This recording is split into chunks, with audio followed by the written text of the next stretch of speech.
শাহিদ কাপুরের ও Romeo cinema হলে দেখতে যাবো কিনা ভাবছো? তো দেখতে যাওয়ার আগে আমার এই ভিডিওটা পুরো দেখে নাও, তাহলে তোমার টাকা, সময়, এক্সপেকটেশন সবটার একটা সিমিলার ব্যালেন্স থাকবে, কোনোটাই নষ্ট হবে না।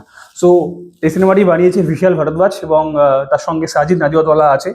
তো ওভারঅল কিন্তু ও রোমিও সিনেমার কিন্তু হাইপ একটা বিরাট একটা হাইপ নিয়েছে যে ও রোমিও সিনেমার বিরাট একটা ধামাকাদার একটা ব্লকবাস্টার সিনেমা হতে চলেছে। কিন্তু আলটিমেট সিনেমাটা কেমন হলো সেটা নিয়ে কিন্তু পুরো ভিডিওতে আমি আলোচনা করব। তো হাইপ থাকবে বস, আমার নিজেরই একটা এক্সপেকটেশন ছিল, হাইপ তো হবেই। কেননা বিশাল ভরদ্বাজ এই সিনেমাটা ডিরেক্ট করছে, যিনি একটা সময় মকবুল, ওমকারা, হায়দার এইসব সিনেমা বানিয়েছে নাইনটিসের, এরকম নাইনটিসের সময় ক্লাসিক সিনেমা বানিয়েছে।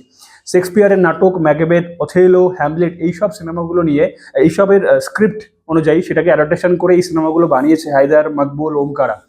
তো সেই সব সিনেমা নাইনটিসের ক্লাসিক সিনেমা তোমরা যদি দেখো বিশাল ভরদ্বাজের পুরানো কাজ, তাহলে তোমরা বুঝবে যে মানুষটি কেমন কাজ করে এবং কেন তিনি one of the finest director in India.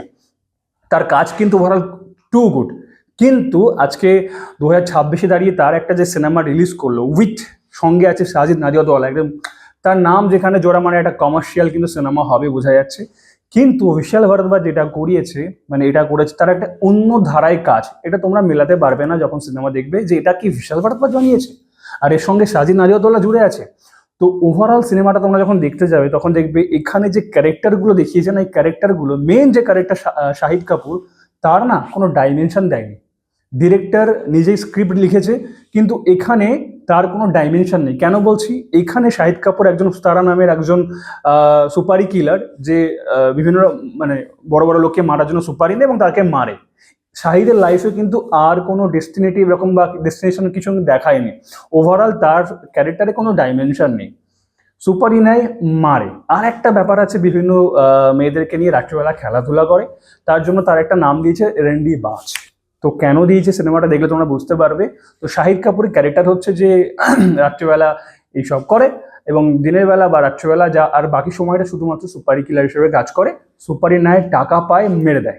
এটা হচ্ছে শাহিদ কাপুর। এবং এর মাঝে হঠাৎ হঠাৎ করে শাহিদ কাপুরের লাইফে এন্ট্রি হয় হচ্ছে তৃপ্তি দিমডি। তৃপ্তি দিমডি একদম এন্ট্রি নেয়, একদম শাহিদ কাপুরের রুমে পৌঁছে এবং তার তৃপ্তি দিমডি এন্ট্রিতেই শাহিদ কাপুরকে একটা সুপারি দেয় যে এই চারজন লোককে মারতে হবে। সেই চারজন লোককে মারার মানে শাহিদ কাপুরকে বলে যে এই চারজন লোককে মারতে হবে তাকে। শাহিদ কাপুর এইবার তৃপ্তি দিমডি কেন চারজন লোককে মারতে বলেছে এবং তার তৃপ্তি দিমডি পাস্ট কি আছে, তৃপ্তি দিমডির সঙ্গে বিক্রান্ত মেসির যে রিলেশনটা, সেটা জানতে হলে কিন্তু ওভারঅল সিনেমাটা দেখতে হবে যে তৃপ্তি দিমডি কেন শাহিদ কাপুরের কাছে এলো এবং চারজন লোককে মারার জন্য সুপারি দিল শাহিদ কাপুরকে, ওস্তারা নামের সুপারি কিলারকে। সেটা দেখতে হলে কিন্তু তোমরা সিনেমাটা দেখতে হবে। এবং কোথাও একটা গিয়ে তৃপ্তি দিমডি যাকে মারার জন্য সুপারি দিচ্ছে সেই মানুষগুলোকে মারার জন্য কিন্তু নানা পাটেকার এখানে একটা মুখ্য চরিত্রে অভিনয় করেছে। নানা পাটেকার কিন্তু সেই মানুষগুলোকে মারার জন্য শাহিদ কাপুরকে ব্যবহার করছে, ওস্তারা নামে যে সুপার কিলার একে ব্যবহার করছে।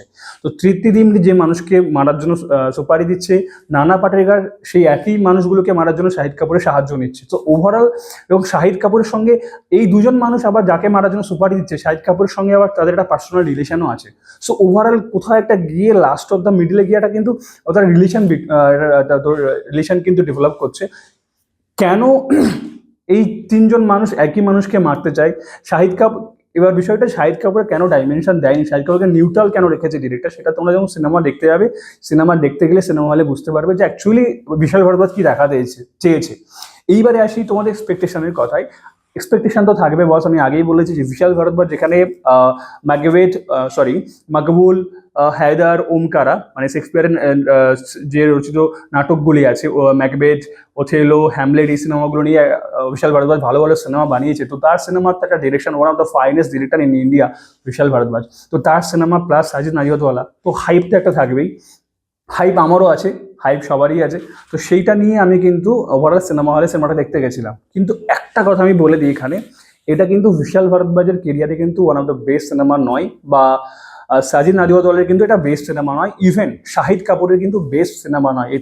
এর আগেও শাহিদ কাপুর ভালো ভালো কাজ করেছে, কিন্তু ওভারঅল শাহিদের পারফরমেন্স যদি দেখো তাহলে কিন্তু হ্যাঁ, শাহিদের কিন্তু পারফরমেন্স এই সিনেমাটা টু গুড। একটা রাফ, একটা ব্রুটাল একটা ক্যারেক্টার, একটা একটা মাচো ম্যান, একটা ব্রুটাল ক্যারেক্টার, এটা মানে ভায়োলেন্স তো এইরকম একটা রাফ ম্যান, এরকম একটা ক্যারেক্টার একটা সিরিয়াল কিলার হিসেবে প্লে করেছে। তো তোমরা এটা সিনেমাটা দেখতে পারো। শাহিদ কাপুরের কিন্তু একটা আলাদা নতুন জনার বা নতুন একটা তোমরা শাহিদ কাপুরকে এভাবে দেখতে পাবে সিনেমার মধ্যে, যে কিভাবে ওভারঅল গল্পের যে পুরো মোড়টা সেটা কিন্তু পুরোটাই ঘুরিয়েছে ডিরেক্টর।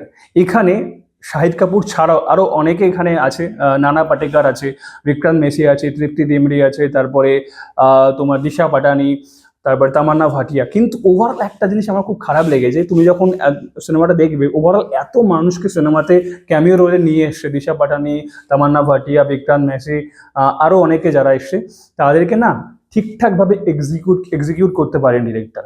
এই সিনেমার মধ্যে তুমি ওভারঅল জিনিসটা দেখতে পাবে, কোথাও ব্রুটাল সিন আছে, কোথাও একটু ভায়োলেন্স সিন আছে, একটু ওই 18+ ক্যাটেগরি এরকম কিছু সিন ওখানে আছে, অ্যাকশন আছে, লাভ আছে, রোম্যান্স আছে, সবটা মিলিয়ে দেখাতে গেছে।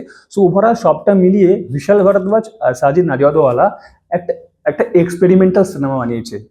This is not the one of the best cinema Sajid Nadiadwala বা তোর বিশাল ভারদ্বাজের কেরিয়ারে, বাট হ্যাঁ এটা একটা এক্সপেরিমেন্টাল সিনেমা। তারা একটা অন্যরকম কিছু কমার্শিয়ালি করতে চেয়েছে, কিন্তু কমার্শিয়ালি করতে চাইলেও একটা 90s কিন্তু একটা ছাপ রেখেছে এই সিনেমার মধ্যে। তোমরা শুরু থেকে দেখতে পাবে যে একটা ঘরানা 90s একটা কিন্তু ছাপ এই সিনেমার মধ্যে বিশাল ভারদ্বাজ রাখতে চেয়েছে। ওনার একটা জনার আছে, প্রত্যেকের একটা জনার থাকে, সেই জনারের মাধ্যমে এটা একটা রিসার্চ কাজ হয়েছে ওভারঅল।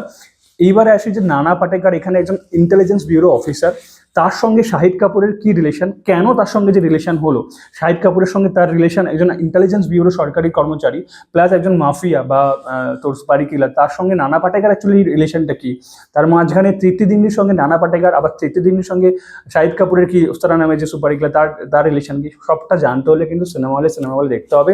সিনেমাতে কিন্তু মাস জননের গান আছে, ভীষণ পরিমাণে ভায়োলেন্স আছে, কিছু কিছু ব্রুটাল সিন আছে, ভীষণ গালিগালাজও আছে। হ্যাঁ, আর একটা কথা বলতে পারি বস, যদি তোমরা ভাবো এই সিনেমাটা বন্ধুদেরকে নিয়ে সিনেমা হলে দেখতে যাবে তো যাও, তোমরা যেতে পারো, সিনেমাটা দেখতে পারো, কিন্তু বস ফ্যামিলি নিয়ে দেখতে যেও না। ওই যে বললাম আমি, শাহিদের যে ডাইমেনশনটা আছে একটা ক্যারেক্টারে, সেটা হচ্ছে সুপারি কিলার, কিন্তু রাতে কিন্তু ওই রন্ডিবাজি ব্যাপারটার কিন্তু ব্যাপার আছে। তো কিছু কিছু শব্দ, কিছু কিছু আওয়াজ, কিছু কিছু সিন ফ্যামিলি নিয়ে গিয়ে দেখতে গেলে কিন্তু একটু প্রবলেম হতে পারে। তো সেটা ফ্যামিলিকে এড়িয়ে চলো, আর বাচ্চারা তো একদম হাটকে থাকো, দূরে থাকো। সো ওভারঅল এই সিনেমাতে কিন্তু আমি 7/10 দেবো, বিকজ মিউজিক কিন্তু বিশাল ভারদ্বাজ নিজে করেছে, মিউজিকটা কিন্তু ভিজিএম মিউজিক সবটাই ঠিক ছিল। তার যে সিনেমাটো মানে তার যে ডিরেকশন, তার যে সিনেমা দেখতে পাওয়া যায় এটা কিন্তু ঠিকঠাক লেগেছে। সাজিদ নাদিয়াদওয়ালা আছে, তার যে সিনেমা একটা মাস বা কমার্শিয়াল ব্যাপার সেটাও কিন্তু স্টাবলিশমেন্ট হয়েছে। কিন্তু ওভারঅল সিনেমাটা 3 ঘন্টার একটা সিনেমা, সেটা কোথাও একটা না স্ক্রিন প্লেটা একটু টাইট হতে পারতো, এটাকে অনেক টেনে হিঁচড়ে লম্বা করে দিয়েছে। তোমরা যখন সিনেমাটা দেখবে 3 ঘন্টার একটা সিনেমা, আমি একটা কথা বলে দিই, ফার্স্ট হাফটা না খুব কষ্ট করে দেখে নেবে, হ্যাঁ, বিকজ ফার্স্ট হাফটা খুব বোরিং লেগেছে, স্লোলি। এবং এইখানে ডিরেক্টর না জোর করে কিছু কমেডি সিন করাতে চেয়েছে, সেই কমেডি সিনগুলো কিন্তু স্ট্যাবলিশমেন্ট একদমই হয়নি। মানে যেসব সিনের কমেডি যায় না, সেই সব সিনে কিন্তু কমেডি দেখানোর চেষ্টা করেছে ডিরেক্টর। তো সেটা কিন্তু আরো আরো বাজে লেগেছে। এক্সপেরিমেন্টাল কাজ ঠিক আছে, কিন্তু বাজে লেগেছে। তো কমেডি প্লাস নানা পাটেকর যেটুকু চরিত্রে ছিল, তার সামান্য কিছু ডায়লগ বা তার বলা যে ভঙ্গিমা, সেটা মানে ওই ক্যারেক্টারগুলো অনেকটা কমিক্যালি সিন প্লে করেছে।